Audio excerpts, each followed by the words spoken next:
Bella Wagyu, bentornati nel mio canale, siamo qui oggi per fare la reaction Napoli-Lazio. Partita importantissima, una parola, vincere. Ragazzi, ma qua c'è il calcio di rigore per il Napoli.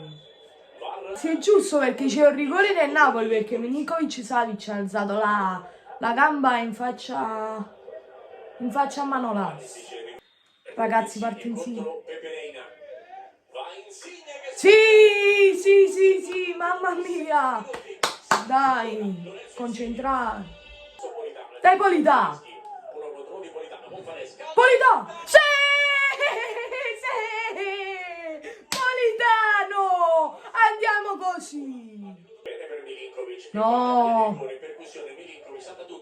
No. Palo della Lazio.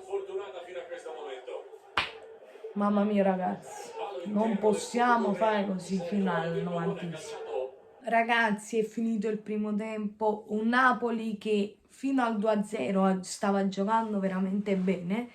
Dopo il 2-0 è calato un poco, la Lazio ha preso un po' di coraggio, però noi sempre abbiamo fatto qualche occasione. Ci vediamo con il secondo tempo. Sì, Meret! Mamma mia, stavo rischiando, però... Insigne!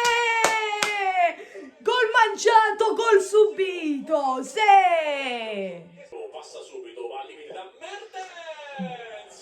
Mamma mia!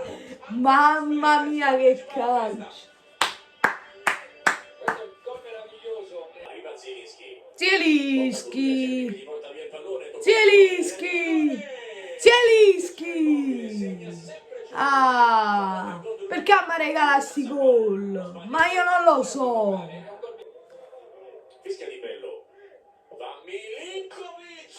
Vabbè dai! 4-2!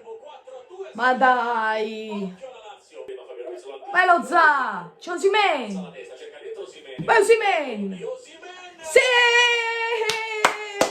Sì! Chiusa! A Safà!